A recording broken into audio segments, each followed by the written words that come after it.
This lays the kind of geostrategic environment that President Trump is stepping into, the law of the jungle. The post-war international rules-based order is over. It's collapsed. It's collapsed because the elites were too selfish, too short-sighted, too greedy. They gutted the working class and the middle class in the United States because of their greed and because of their self-awareness. And now we are where we are. A new structure has to be built. I think that's what Senator Rubio and President Trump and the team, Rick Grinnell, and you got Tom Barrack going to Turkey and KG going to Greece. You've got other folks. Was it Witkoff's going to be one of the envoys to the Middle East? You got people working on it. You got people at the State Department. Pete Hegseth, I think we now know we're getting a good feel when John Thune says Hegseth's going to get confirmed as Secretary of Defense.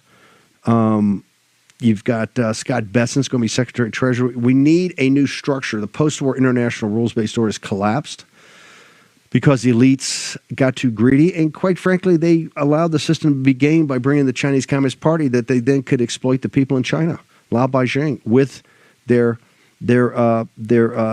dictators that control that country, the most brutal regime, I think, in world history. And that's saying something because there have been some pretty brutal regimes. If you look at the 20th century, I don't think there's any doubt Mao. If you look at Stalin, Hitler, Pol Pot, take the whole collection of them. There's some bad hombres. And, when you're comparing people to Hitler, it's, that's quite a comparison. And I think Mao killed, 200 million Chinese citizens himself. 200 million. Didn't bat an eye.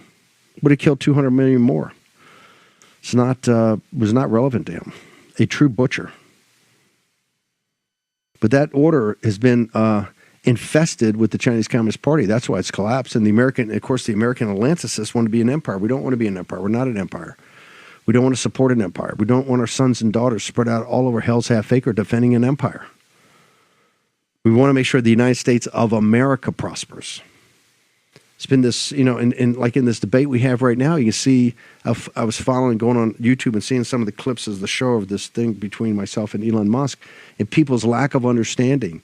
It's good people, smart people, but their lack of understanding, just the basics even of economics. They're not War Room Posse members. They don't watch the show. They haven't begun the beginning of understanding the international economy or capital markets or how the economy here works or what deficits are.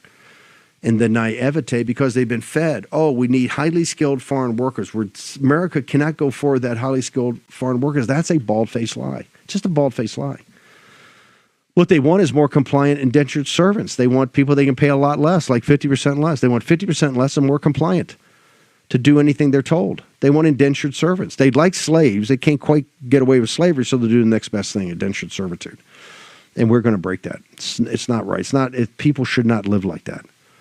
They should not live like that, and certainly not in the United States of America in the 21st century. Remember, the same people that are partners or business partners with the Chinese Communist Party are the same people bringing in indentured slaves into the country. They don't care about the common man. They think the common man's trash. They're trying to all the time go beyond Homo sapien 2+, for themselves, to more perfect themselves materially, right? Whether it's a chip or whether it's some sort of program they put in themselves or goggles or whatever.